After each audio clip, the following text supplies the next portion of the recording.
उसकी बनी मुरलिया, मरम मरम को छुए अंगुरिया, चंचल चतुरी अंगुरिया जिसे पे, चंचल चतुरी अंगुरिया जिसे पे, कनक मुदरिया साजे, बाजे रे मुरलिया बाजे, बाजे रे मुरलिया बाजे।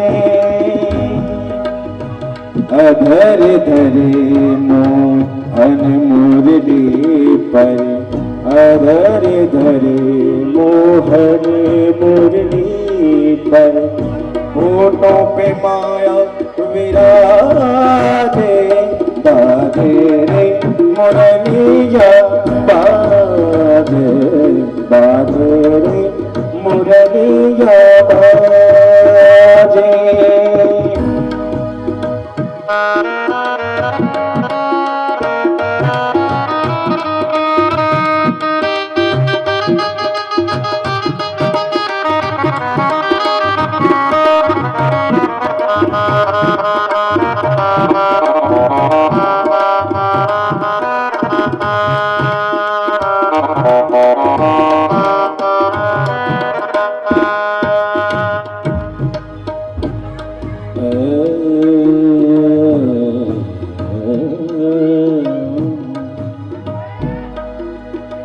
पीली मुदरी उंगरी श्यामा, पीली मुदरी उंगरी श्यामा, उंगली पर राधा का नाम, पीली मुदरी उंगरी श्याम, उंगली पे राधा का नाम।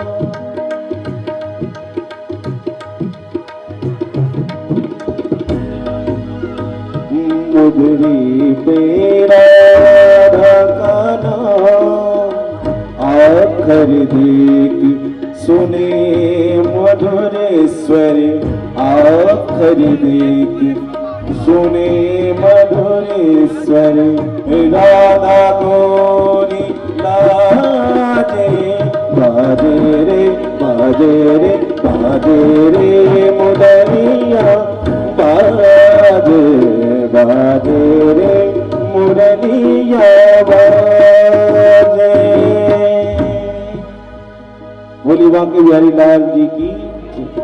व्यास जी का पूजन हो गया है, तो सभी से प्रार्थना है कि आरती के लिए अपने स्थान से खड़े हो जाएंगे। ओम इदगुं हरि प्रजननम में अस्तु दस वीर गुं सर्वगण गुं स्वस्तये, आत्मसनि प्रजासनि पशु सनि लोक सन्य वैसनि ग्नि प्रजां बहुलां में करुत्वं नम पयोरित्यस्मा सुधतः।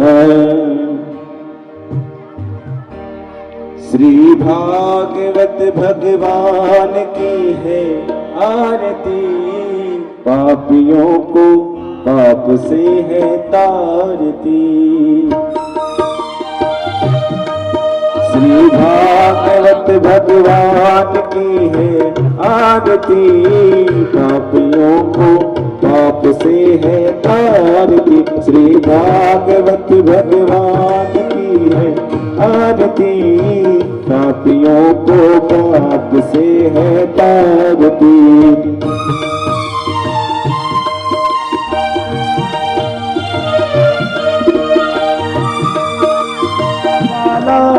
नव ज्योति जगाने वाला, नव ज्योति जगाने वाला, नव ज्योति जगाने वाला, हरि नाम यही हरि धाम यही, हरि नाम यही हरि धाम यही, यही जग मंगल की आरती, पापियों को पाप से है तारती। श्री भागवत भगवान की है आरती, पापियों को पाप से है तारती।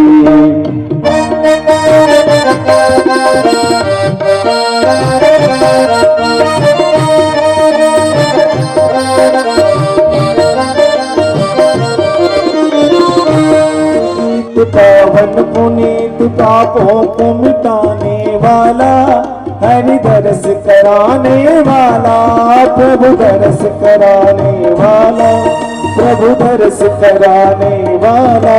ये शांति गीत गावन मुनि, पापों को मिटाने वाला, हरि दरस कराने वाला, प्रभु दरस कराने वाला। ये सुख करनी ये दुख हरणी, यह सुख करनी यह दुख हरणी, श्री मधुसूदन जी की आरती। पापियों को पाप से है तारती, श्री भागवत भगवान की है आरती। पापियों को पाप से है तारन की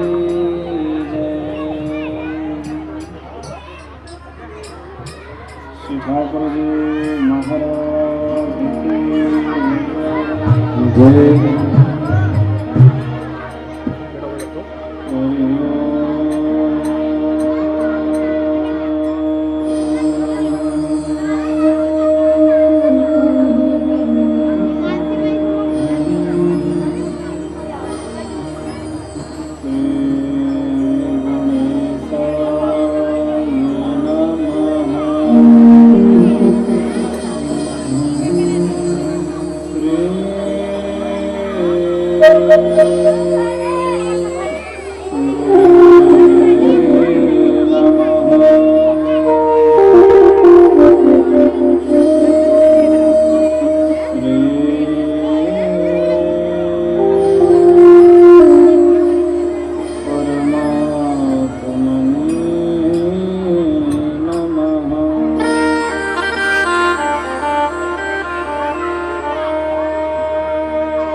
वक्रतुंड महाकाय,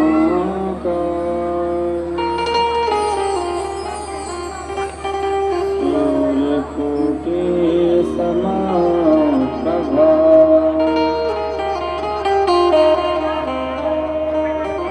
निर्विघ्नं कुरु मे देव, सर्वकार्येषु सर्वदा।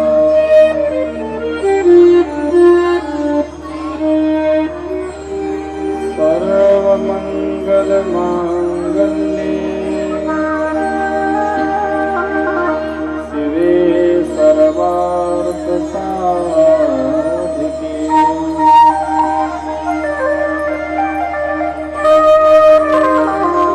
शरण्ये त्र्यंबके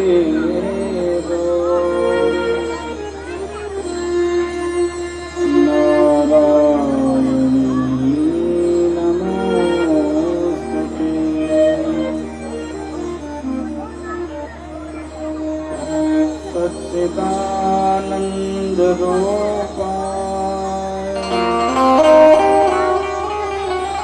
विश्वोत्पत्त्यादि हेतवे, तापत्रय विनाशाय,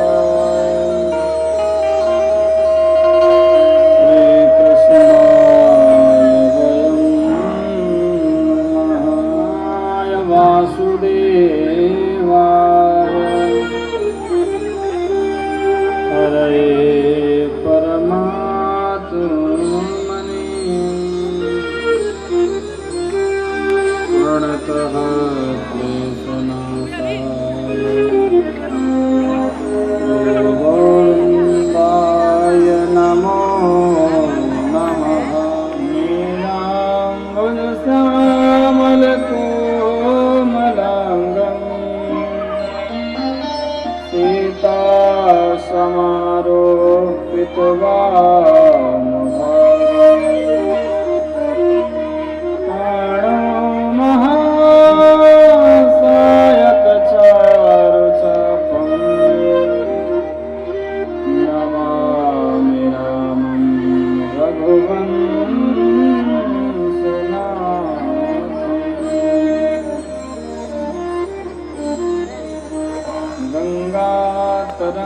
रमणीय जटा कलापम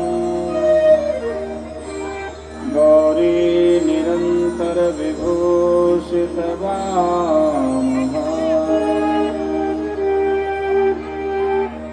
नारायण प्रियमनंगमदापहरम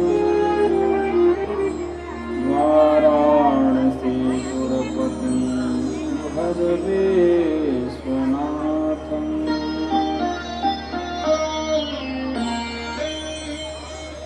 अतुलित बलधामं हेमशैलाभदेहं वनभवन प्रसानं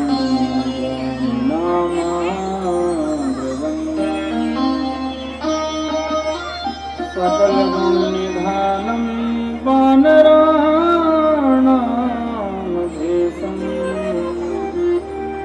रघुपते प्रिय भक्तं वातजातं नमामि।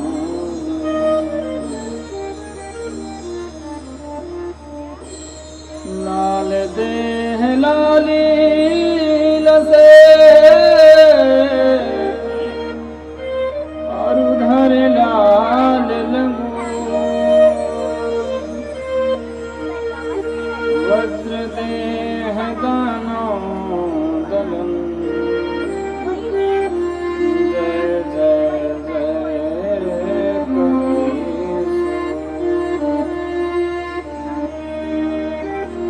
कथा प्रारंभ होत है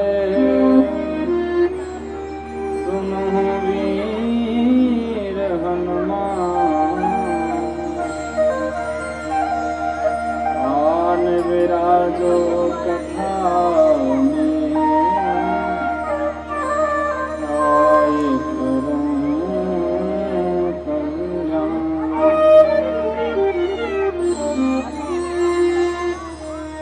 बोले हनुमान जी महाराज की जय, रामचंद्र भगवान की जय, बालकृष्ण भगवान की जय। आइए प्रभु की कथा में प्रवेश करने से पूर्व कुछ क्षण भाव के साथ भगवान नाम संकीर्तन करेंगे। सभी मेरे साथ गाएंगे। गोविंद बोलो हरि गोपाल गोविंद बोलो हरि गोपाल बोलो गोविंद बोलो हरि गोपाल बोलो गोविंद बोलो हरि गोपाल बोलो गोविंद बोलो गोपाल बोलो गोविंद बोलो गोपाल बोलो गोविंद बोलो हरि गोपाल बोलो गोविंद बोलो हरि गोपाल बोलो।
हरि गोपाल कृष्णा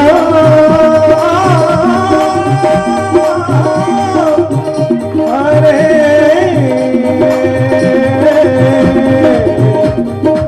कृष्णा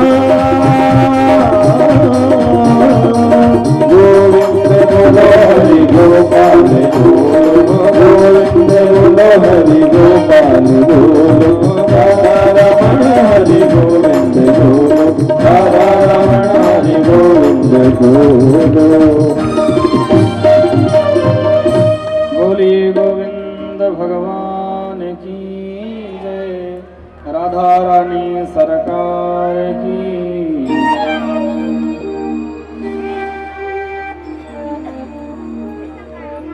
बिनु सत्संग विवेक न होई, राम कृपा बिनु सुलभ न सोई। बड़ा सौभाग्य है हम सभी ग्रामवासियों का। आवाज ज्यादा तीव्र कानों में चुभ रही है, मीठी आवाज कर दो। ज्यादा तीव्र कानों में चुभ रही, थोड़ा मीठी करो।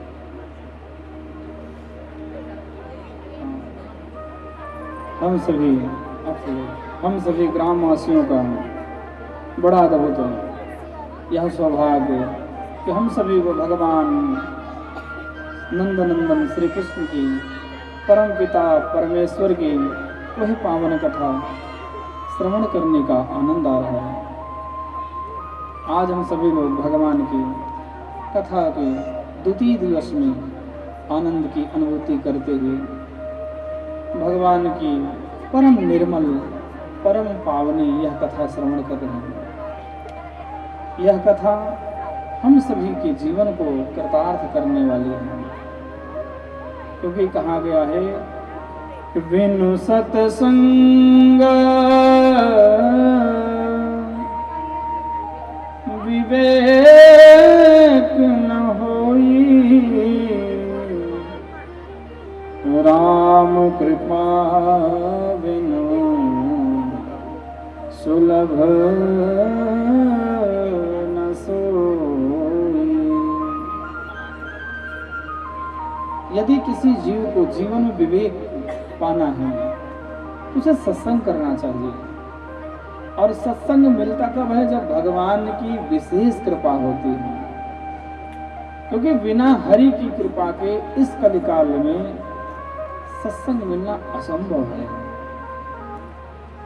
जिस पर मेरे भोलेनाथ, जिस पर भगवान कृष्ण की राम जी की विशेष कृपा होती है, वही जीव भगवान के सत्संग में आता है। बोलो राधे राधे राधे राधे। अब आप देखिए कितना बड़ा आपका गांव है, इतना बड़ा गांव है, लेकिन गिने चुने लोग आ रहे हैं, क्योंकि भगवान ने जिसको चुना है वही आएगा। कई लोग तो पड़ोस में भी होंगे, बैठे होंगे कि रेडियो की आवाज आ रही है, यही सुन लेंगे, वहां जाके क्या करेंगे। अच्छा एक बात बताओ, आप लोग गंगा जी को टीवी में देखो या गंगा जी हरिद्वार जाके स्नान करो, तो पुण्य स्नान करने का मिलेगा या टीवी में देखने से? तो जब गंगा जी में स्नान करते हो उसका अलग आनंद आता है, और कोई टीवी में गंगा जी दिखाए, गंगा जी की फोटो है, बोलो राधे राधे। ऐसे जब भगवान की कथा होती है तो जीव को कथा पांडाल में जाना चाहिए और वहां पर बैठ करके भगवान की पावन कथा को श्रवण करना चाहिए, क्योंकि भगवान की कथा इतनी अद्भुत है कि जीव के जन्म जन्मांतर के पाप नष्ट कर देती है श्रवण करने मात्र से ही। और जब आप कथा में आएंगे तो बहुत कुछ सुनने को मिलेगा। ये कथा गृहस्थों की है, ये कथा सन्यासियों की है, संतों की है, मुनियों की है। सभी संतों ने, सभी मुनियों ने बहुत विचार किया, अनेकों बार विचार किया है और अपनी तपस्या का सारा पुण्य हम सभी को दिया है।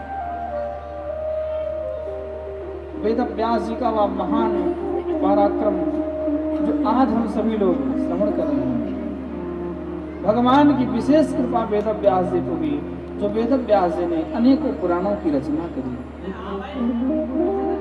देखो हमारे जीवन में 3 ऋण होते हैं। कितने ऋण? 3 ऋण। एक देव ऋण, पितृ ऋण और ऋषि ऋण। 3 प्रकार के ऋण होते हैं और इन तीनों ऋणों से जीव मुक्त होना चाहता है, और जिसे ज्ञान नहीं होता वो इन तीनों ऋणों से कभी मुक्त नहीं हो सकता।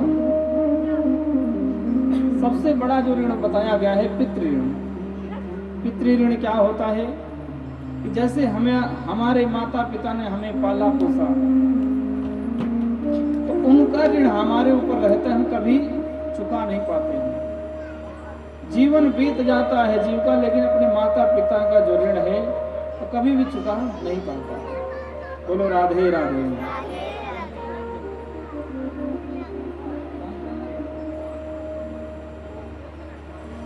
बोलो राधे राधे। जीवन जीव का बीत जाता है, लेकिन माता पिता का ऋण नहीं चुका पाता। परंतु पितृ ऋण चुकाने का ऐसा शास्त्रों में वर्णन अवेटी होते हैं। जब हम उनका लालन पालन करते हैं तो हमारे जीवन से पितृ ऋण उतर जाता है, या हम अपने बड़े बुजुर्गों की, पुरखों की सदगति कराते हैं, उनके निमित्त पूजन पाठ यज्ञ इत्यादि कराते हैं, जिससे हमारा पितृ ऋण पूर्ण होता है। बोलो राधे राधे। दूसरा ऋण क्या है? दूसरा ऋण हमारा यह होता है देव ऋण। देवताओं का ऋण हमारे ऊपर है कि भगवान ने हमें जन्म दिया, मानव तन दिया। भगवान हमें कुछ भी बना सकते थे, कीड़ा मकोड़ा पतंग जानवर पेड़ पौधे, लेकिन भगवान की विशेष कृपा कि हम सभी को भगवान ने क्या बनाया? मानव। क्योंकि मानव तन 84 लाख योनियों के बाद मिलता है। कितनी लाख? 84 लाख योनियों में जब जीव भ्रमण करता है तब जाकर के उसे कहीं मानव योनि मिलती है। और देवताओं का हम पर कर्ज रहता है, तो इसलिए हम देवताओं का पूजन करके, वंदन करके, पूजा अर्चना करके उनसे जो उनका हमारे ऊपर ऋण होता है उस ऋण से हम सभी मुक्त होते हैं। ऋषियों ने हमारे लिए तपस्या करी, अनेकों अनेकों वरदान मांगे। इस सृष्टि के कल्याण के लिए ऋषियों ने कितनी तपस्या करी। तो जो ऋषियों ने ग्रंथ लिखे हैं, उन ग्रंथों का जब हम अध्ययन करते हैं, उन ग्रंथों को जब हम सुनते हैं, तो इससे हमारे जीवन से ऋषि ऋण मुक्त होते हैं। इसलिए जीव को चाहिए कि जितना समय हो सके उतना समय भगवान का भजन करना चाहिए, क्योंकि भगवान को प्यारा वही है जो भगवान का भजन करे। भगवान को तुम्हारे धन से कोई मतलब नहीं है, भगवान को तुम्हारे तन से कोई मतलब नहीं है। चाहे कोई लूला हो, लंगड़ा हो, अपाहिज हो, सुंदर हो, काला हो, गोरा हो, कैसा भी कोई हो, भगवान उसके तन से कोई मतलब नहीं। ना भगवान को तुम्हारी जाति से, वर्ण से मतलब है, तुम ब्राह्मण हो, तुम क्षत्रिय हो, तुम वैश्य हो, क्या हो, कोई मतलब नहीं भगवान को। भगवान कहते हैं मुझे वही प्यारा है जो मेरा भजन करे।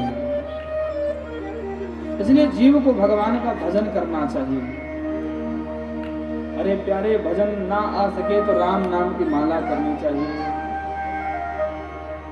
कहते ना कि राम नाम के हीरे मोती मैं बिखराऊं गली गली, ले लो कोई राम का प्याला शोर मचाऊं गली गली। और हम लोगों की भी बहुत अच्छी चाल, हम लोगों की जो बोल चाल की भाषा बड़ी अच्छी है। कोई मिले भाई साहब राम राम, और जी सब ठीक ठाक। वो कहते ना हेलो हाय छोड़ो और राधे राधे बोलो। बोलो राधे राधे। हमारी संस्कृति ने हमें बहुत कुछ दिया है। कहते हैं तुलसी कबहू न त्यागिए अपने कुल की रीत, लायक से ही कीजिए बैर ब्याह और प्रीत। तुलसीदास जी कहते हैं कि तुम कितनी भी तरक्की कर लो, लेकिन ध्यान रखना अपने कुल की रीति को कभी मत छोड़ना। कुछ भी हो जाए, लेकिन अपने जो कुल की मर्यादा है, जो हमारे कुल की रीति, उसे छोड़ना नहीं चाहिए। या छोड़ना चाहिए? बोलो, नहीं छोड़ना चाहिए। तुलसी कबहू न त्यागिए अपने कुल की रीत। बोले और महाराज क्या करें? लायक सोही कीजिए बैर ब्याह और प्रीत। 3 चीज लायक व्यक्ति से करनी चाहिए। पहली चीज बताई बैर। बैर मतलब दुश्मनी। बोलो राधे राधे। नालायक से क्या दुश्मनी करनी?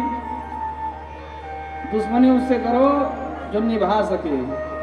भगवान भी जब आते हैं तो अपने सामने ऐसा खलनायक ढूंढते हैं, रावण जैसा पराक्रमी, कंस जैसा पराक्रमी। दूसरा ब्याह। विवाह जीवन में एक ही बार होता है, एक ही बार। यदि किसी को लायक पति मिल जाता है या पत्नी मिल जाती तो जीवन आनंद में आ जाता है। और भैया जिसको नालायक मिल जाए वो हर घड़ी रोता है, हर घड़ी रोती रहे, हर घड़ी रोता रहे कि भगवान तुमने क्या करा, मेरे जीवन में क्या लिख दिया। तो विवाह हमेशा लायक से करना चाहिए। बोलो राधे राधे। या जैसे तैसे चल जाएगा? नहीं, अच्छा व्यक्ति होना चाहिए। अरे जो हमारा पालन कर सके, पोषण कर सके, बच्चों का लालन पोषण कर सके, सम्मान हो, उसका मान हो, यश हो, कीर्ति हो, ऐसे से ब्याह होना चाहिए। तीसरी चीज बताई प्रीति। प्रेम भी उससे करना चाहिए जो उस प्रेम को निभा सके। इस संसार में जितने भी लोग हैं सब अदलु बदलु हैं। यदि संसार में प्रेम करने लायक कोई है तो मेरा भगवान श्री कृष्ण है, मेरे भोलेनाथ हैं, राम जी हैं। प्रभु से जो प्रेम लगा लेता है उसे जीवन में कभी किसी से किसी चीज की मांगने की जरूरत नहीं रहती। दुनिया वाले तो धोखा दे देंगे, लेकिन भगवान कभी किसी को धोखा नहीं देता। बशर्ते शर्त है कि भगवान से सच्चा प्रेम करना पड़ेगा। हमने लोगों को देखा कई बार मंदिर में जाते हैं, भगवान का पूजन करते रहते हैं, लेकिन उनका ध्यान कहीं और रहता है। एक बार गया मैं मंदिर में, देखा कि एक व्यक्ति मंदिर में गया और बढ़िया चप्पल पहन गया महंगी, तो मंदिर के बाहर चप्पल उतार दी, अंदर भगवान की पूजा कर रहा था। भगवान को देखा, बोला तुमेव माता, और चप्पल की तरफ देखा, बोला तुमेव च पिता तुमेव।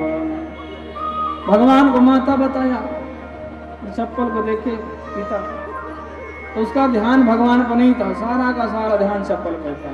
तुमेव माता स पिता तुमेव, तुमेव बंधु सखा तुमेव, सारा का सारा ध्यान होगा। तो भैया ऐसे क्या गड़बड़ करते हो?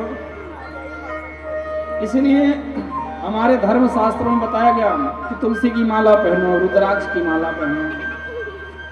यदि सोने की चैन पहनोगे तो हमेशा ध्यान गले पे रहेगा कि कोई काट के ना ले जाए। और तुलसी की माला पहन कर रखो, बेफिक्र रहो, जिसको ले जाना ले जाओ, कौन ले जाएगा। जब भी मैं कथाओं में जाता हूँ तो मैं सबसे पहले कहता हूँ कि भैया भगवान कथा में गहने पहन के मत आओ, हमें आपके गहने से क्या लेना देना। अरे भाई आपके घर वालों धनवान है, अच्छी बात है, बनाया है, बनवा दिया गहने तो शादी जाम पहनो, लेकिन हरि की कथा में जब आओ तो मस्तक पर तिलक हो, गले में तुलसी की माला हो, रुद्राक्ष की माला हो।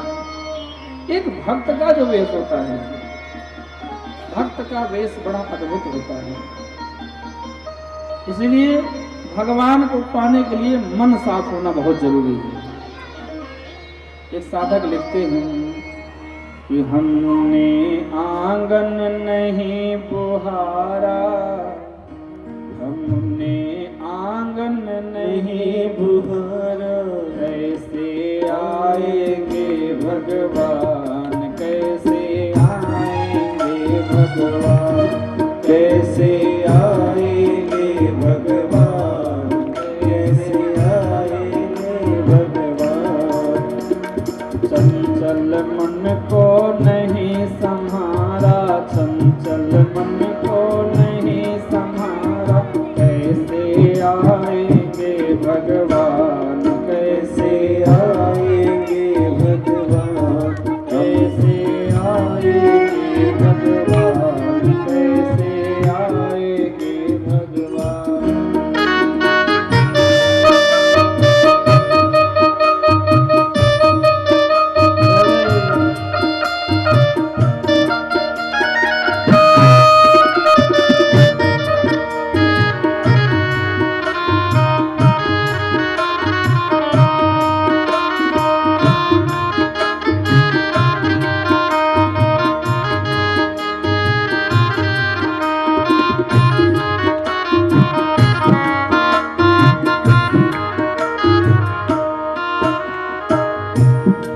कौन सा गंध? घर का नहीं, हृदय का। क्योंकि जब तक मन में गंदगी रहेगी तब तक भगवान आने वाले नहीं हैं। क्योंकि हमारे मन में नाना प्रकार के विकार बैठते हैं। हर कोने कलमस कसाय की लगी हुई है ढेरी, कलमस मसाए की लगी हुई है तेरी लगी हुई है तेरी लगी हुई है ढेरी, लगी हुई है तेरी। किरण कहीं भी हर कोठरी अंधेरी, हर कोठरी अंधेरी हर कोठरी अंधेरी। नहीं ज्ञान की किरण कहीं भी हर कोठरी अंधेरी, हर कोठरी अंधेरी हर कोठरी अंधेरी। आंगन चौबारा अंधियारा, आंगन चौबारा अंधियारा कैसे आएंगे भगवान कैसे आएंगे भगवान कैसे आएंगे भगवान कैसे आएंगे भगवान।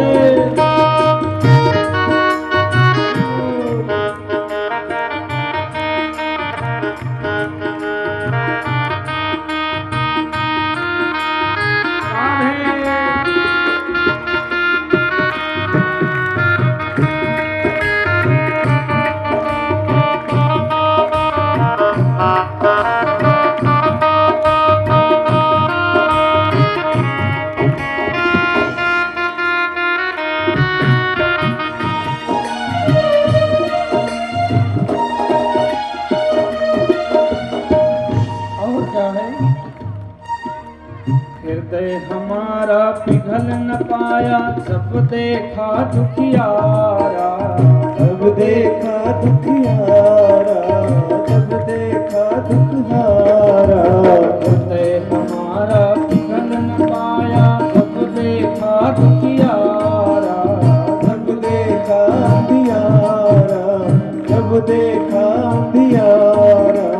किसी पंथ भोले ने हमसे पाया नहीं सहारा, पाया नहीं सहारा पाया नहीं सहारा।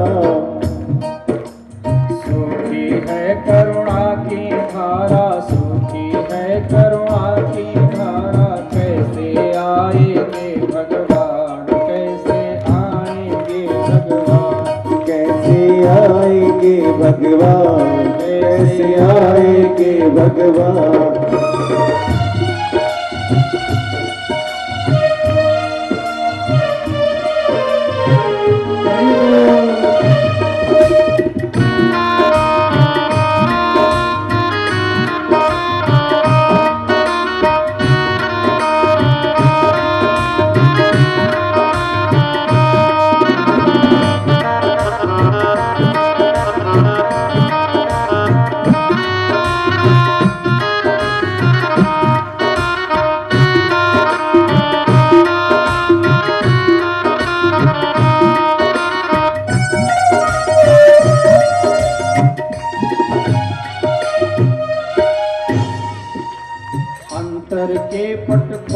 देख लो ईश्वर पास मिलेगा, ईश्वर पास मिलेगा, तेरे ईश्वर पास मिलेगा।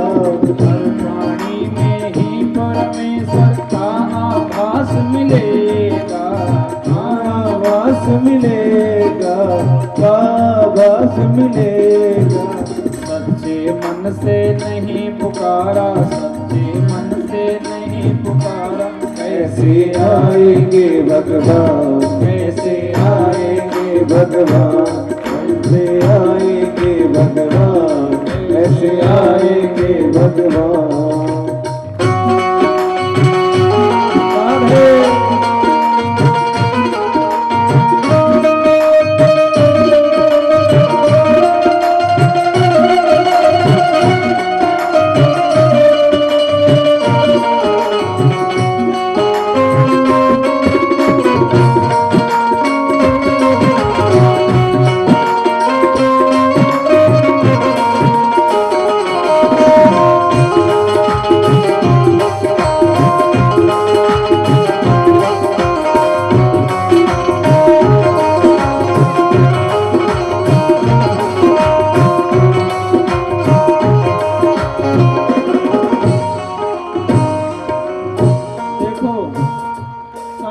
बड़ी बात लिखता है,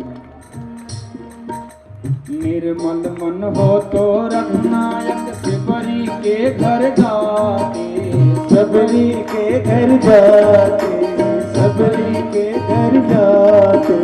श्याम सूर की बाह पकड़ के साग विदुर घर खाते, साग विदुर घर खाते, साग विदुर घर खाते।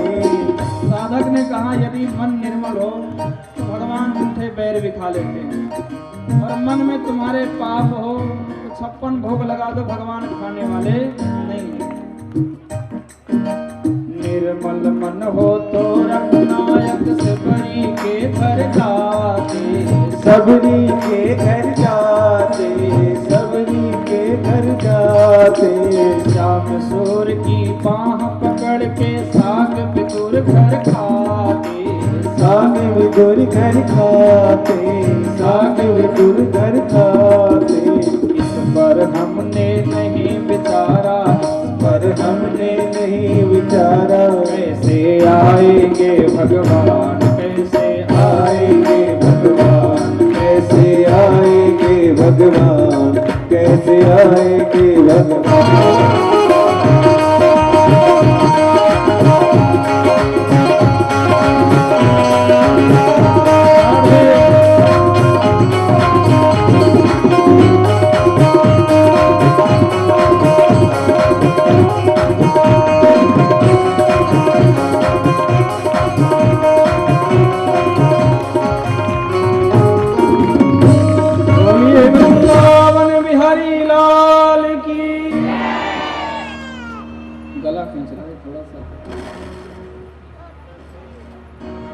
तो हमने आंगन नहीं बुहारा, कैसे आएंगे भगवान, चंचल मन को नहीं संहारा, कैसे आएंगे। कलम समूह लोगों ने बहुत सुंदर कथा श्रवण करी कि जब भागवत हुई तो भक्ति महारानी आई, और भक्ति महारानी जब ज्ञान वैराग्य के साथ आई तो उन्होंने कहा कि हे महाराज, हे सनकादिक ऋषियों, बताओ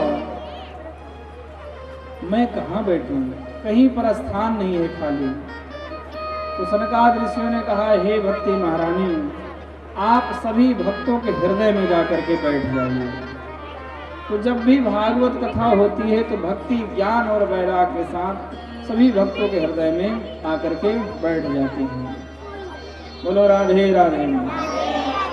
अब आप सभी लोग कथा सुनो, जो आगे सुआगे आ रहे हैं भगवान के ध्यान से कथा सुनो।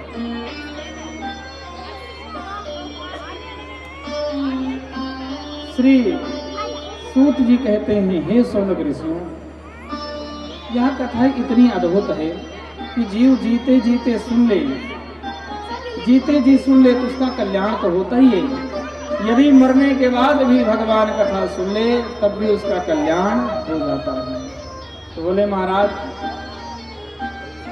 क्या ऐसा कोई उपाख्यान है या कोई प्रमाण है जिससे हमें पता लगे कि जीते जी कथा व्यक्ति सुने तो कल्याण होता ही है, मरने के बाद भी कोई कल्याण हो? बोले हाँ। यह कथा तो ऐसी है कि जीव ने कितने भी पाप करे होंगे, लेकिन जब श्री हरि की कथा श्रवण करता है तो उसके सारे पाप दूर हो जाते हैं। तो बहुत सुंदर यहाँ से गोकर्ण उपाख्यान चलता है। अत्र ते कीर्तिश्यामम् इतिहासं पुरातनम् यस्य श्रवणमात्रेण पापहानि प्रजायते। हे ऋषियों, मैं आपको ऐसा इतिहास सुनाता हूँ कि जिसको श्रवण करने मात्र से ही जीव के सारे पाप नष्ट हो जाते हैं। तो कहते हैं सुनो, एक समय की बात है कि तुंगभद्रा नदी के तट पर एक ब्राह्मण रहते थे जिनका नाम था आत्मदेव। क्या नाम था? आत्मदेव। ब्राह्मण बड़े विद्वान थे और बहुत विद्वान थे, लेकिन जो इनकी पत्नी थी तो ठीक इनका विपरीत स्वभाव था। ब्राह्मण देवता जितने सीधे थे, इनकी पत्नी उतनी ही लड़ाकू, उतनी ही कर्कशा। कैसी थी जरा सुनो। लोकवार्ता क्रूराम प्रयसो बहुजल्पिका सूरा च गृहकले सुकृपणः कलह प्रियः। इनकी जो पत्नी थी, लोकवार्ता, जगह जगह उठ के लोगों की बुराई करना। यहाँ से बैठी वहां बुराई करी, वहां से बैठी वहां बुराई करी। आप लोग तो ऐसे नहीं हो? बताओ, नहीं हो? बताए दियो भी, बढ़िया है। बोलो राधे राधे। जो आत्मदेव की पत्नी है जिनका नाम है धुंधली, जो धुंधली देवी हैं, जगह जगह बुराई करती हैं लोगों की। और क्रूरा स्वभाव, इतना क्रूर है कि अगर कोई राम राम भी कर दे, डांट के मारे, चल मुझे कहे राम राम करता है, जाग अपनी माँ को राम राम करिए, बापों को। ऐसी राम राम भी ना ले। और कैसी है? कृपणा, कंजूस। अगर कोई मांगने वाला आएगा घर पे तो डंडा मार के दिन रात लड़ती रहे। ऐसी थी इनकी पत्नी। बोलो राधे राधे। तो महाराज अपना पूजन पाठ करते और पूजन पाठ करके लाते जो कुछ भी, उससे घर की आजीविका चलती रहती। महाराज के एक ही दुख था, उनके कोई बेटा नहीं था, पुत्र नहीं था, कोई संतान ही नहीं थी। और गृहस्थ जीवन में महान दुख बताया गया है। जिसके संतान ना हो, बेटा बेटी ना हो, तो समाज के लोग उसे नीचे निगाह से देखते हैं। उसकी तरफ देखेंगे तो ऐसा देखेंगे जैसे इसने कोई अपराध कर दिया हो। श्री महाराज को कोई फर्क नहीं पड़ता था। आत्मदेव जी अपना पूजन पाठ करते हुए, लेकिन लोग जब ताने मारने लगे तो महाराज से रहा नहीं गया। तो महाराज ने सोचा चलो एक गाय लाता हूँ, गाय के बछड़ा बछड़ी जो कुछ हो जाएगा उससे अपना बेटा बेटी मान के उसी की सेवा करेंगे। बोलो राधे राधे। तो महाराज गए और गाय लेकर गए। जब गाय लेकर गए हैं तो संयोग से वह गाय भी बांझ निकल गई, उसके भी कोई बछड़ा बछड़ी नहीं हुई। अब तो महाराज बड़े उदास हुए कि इतने दिन हो गई मेरी गैया घर पे बंधी है, ये भी बांझ निकल गई, इसके भी कोई बेटा बेटी नहीं हो रहे, ना कोई बछड़ा ना कोई बछड़ी। महाराज उदास हो गई। इतने अपशगुन होने लगे। तुलसा का पौधा लगाया, तुलसा का पौधा भी सूख गया। एक दिन तो महाराज इतने थक हार गए दुनिया वालों से, उन्होंने निश्चय कर लिया कि अब तो मैं अपने प्राण को ही त्याग दूंगा, मैं आत्महत्या कर लूंगा, इस जगत में मैं तो रहूंगा ही नहीं। और महाराज मरने के लिए चल पड़े। क्योंकि गृह जो व्यक्ति जब आत्मा से दुखित होता है तो उसे कोई भी रास्ता नहीं दिखाई देता है, उसे केवल एक रास्ता दिखाई देता है, मृत्यु का। लेकिन ये महान पाप है। कभी भी जीव को भूल करके भी आत्महत्या नहीं करनी चाहिए। क्योंकि आत्महत्या करने वाला प्रेत बनता है। क्या बनता है? लेकिन महाराज ज्ञानी थे, ज्ञानी होने के बावजूद भी आत्मदेव मरने के लिए जंगल में चले गए। जंगल में खड़े होकर के रो रहे थे, अपने दुख का विलाप कर रहे थे। इतनी तेज रोए, उनकी रुदन की आवाज एक महात्मा तक जा पहुंची। संत आए,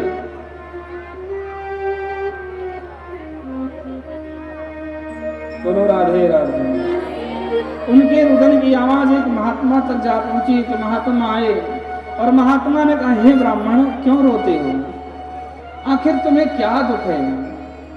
क्या तुम भगवान की प्राप्ति करने आए हो? भगवान की प्राप्ति इस वन में तुम्हें नहीं हो रही है? आओ मेरे शिष्य बन जाओ और मैं तुम्हारे दुख को दूर करूंगा। महात्मा की बात सुनकर के ब्राह्मण ने कहा कि हे महात्मन, मैं इस दुनिया से, इस जगत से रूठ गया हूं। जगत वालों से मेरा दिल जो है रूठ गया है, हृदय द्रवित हो गया है। क्या हुआ? क्या तुम्हें जगत वालों ने जगत से बाहर कर दिया? बोले नहीं महाराज, मेरे कोई बेटा नहीं है, और जिसके बेटा नहीं होता, मैंने ऐसा सुना है, उसे नरक में जाना पड़ता, उसकी सदगति नहीं होती है। मेरा पिंडदान कौन करेगा? मेरे पुरखों को जल कौन देगा? जब इतना कहा, बोलो राधे राधे। जब इतना कहा है, ब्राह्मण की बात सुनकर के महात्मा ने कहा, अरे ब्राह्मण, देखने में तुम ज्ञानी लगते हो, तुम तो वेद पाठी ब्राह्मण हो, शास्त्रों को ज्ञाता हो, फिर तुम्हें कैसी अनभिज्ञ वाली बातें कर रहे हो? अरे ब्राह्मण, इस जगत में किसी के बेटा बेटी किसी की सेवा नहीं करते हैं। हजारों उदाहरण बताए। बोले सुनो, राजा सगर के 60,000 बेटे थे। कितने? 60,000 बेटे थे, लेकिन एक बेटे ने उनकी सेवा नहीं की। सब के सब कपिल मुनि के श्राप से जल करके भस्म हो गए। राजा दशरथ के 4 पुत्र थे, लेकिन मरते समय उनके मुख में पानी डालने वाला एक भी बेटा नहीं रहा। किस बेटे की बात करते हैं? इस संसार में किसी का बेटा बेटी किसी की सेवा नहीं करते। जब तक स्वार्थ रहता है तभी तक बेटा बेटी सेवा करते हैं, और जब उनका स्वार्थ पूर्ण हो जाता है तो कभी भी माता पिता की सेवा नहीं करते। इसलिए हे महात्मन, हे ब्राह्मण, चुपचाप भगवान का भजन करो, बेटा बेटी के चक्कर में मत पड़ो। ब्राह्मण ने कहा, देखो महाराज, मैं भी ज्ञानी हूँ, कथावाचक हूँ, खूब कथा सुनाता हूँ। महाराज, हमें बेटा दो। आप तो संत हो, महात्मा हो, बेटा दो। महात्मा समझ गए कि इसके सिर पर बेटे का भूत सवार है, तो महात्मा ने सोचा इसका भूत उतार दो। तो उन्होंने कहा, ब्राह्मण, मैं तेरे माथे की रेखा देख करके पढ़ रहा हूँ, एक जन्म क्या, तेरे 7 जन्म में भी बेटा होने वाला नहीं है। मर कितनी बार तू मरेगा? इस जन्म मरेगा, अगले जन्म में कितनी बार मरेगा? तेरे भाग में कोई बेटा नहीं है, कोई बेटी नहीं है। सप्त जन्म कृतम पुत्रम चैव न चैव। अब तो ब्राह्मण गिरा और ब्राह्मण ने महात्मा के चरणों में सिर पटक दिया। बोले, महाराज, अब तो मैं तुम्हारे चरणों में मरूंगा, और जब मैं मरूंगा महाराज, तो मेरी ब्रह्म हत्या का दोष आपको लगेगा। साधु ने कहा, अरे भाई साहब, मुझे क्यों लगेगा? बोले, महाराज, क्यों? क्योंकि अब तक मैं सोच रहा था कि एक जन्म में बेटा नहीं होगा, मर जाऊंगा, आत्महत्या कर लूंगा, तो दूसरे जन्म में कोई बेटा हो जाएगा, मेरे संतान हो जाएगी। लेकिन महाराज, आपने तो मेरा दुख 7 गुना बढ़ा दिया। इसलिए हे महाराज, अब तो मैं तुम्हारे चरणों में मरूंगा, अन्यथा मुझे पुत्र दो। बोलो राधे राधे।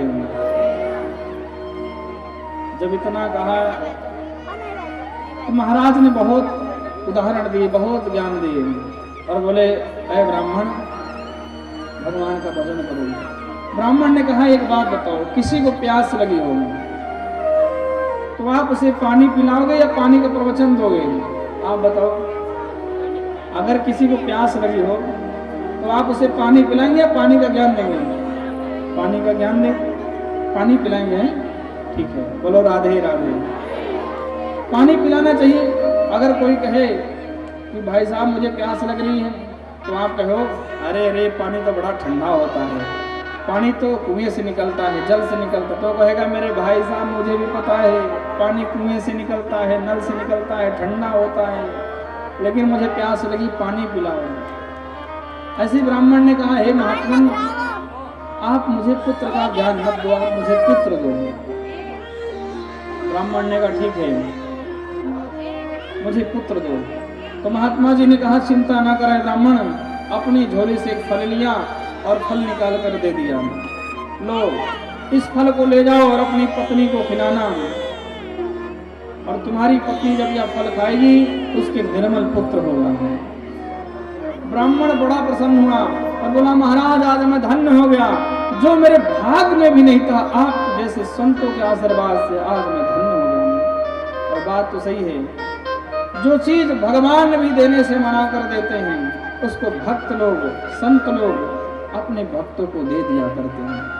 क्योंकि भगवान भी कहते हैं कि अगर मेरे दरबार से खाली चले जाओगे तो चले जाना, लेकिन कभी आप अपने गुरु के दरबार से, अपने माता पिता के आशीर्वाद से, संतों के द्वार से कभी आप खाली नहीं आ पाओगे, ये मेरा प्रण है। भगवान स्वयं खड़े हो जाते हैं। आज जब ब्राह्मण को आशीर्वाद दिया है, फल दिया है, आत्मदेव बड़े प्रसन्न हुए और भागे भागे अपने घर आए और जोर से आवाज ले, अरे सुनती हो, अरे धुंधली सुनती हो। धुंधली बाहर निकली, क्या है क्यों चिल्ला रहे हो? बोले देख तेरे लिए क्या लाया। क्या लेकर आए? सुबह से गए हो, दिखाओ क्या लाए। तो फल निकाला, एक फल। धुंधली बोले हे भगवान, ऐसे चिल्ला रहे हैं ऐसे जैसे नौलखा हार लाए हैं, एक फल ही तो ले आए और तुम्हारी पंडिताई मिला ही क्या आज लो मुझे। बोलो राधे राधे।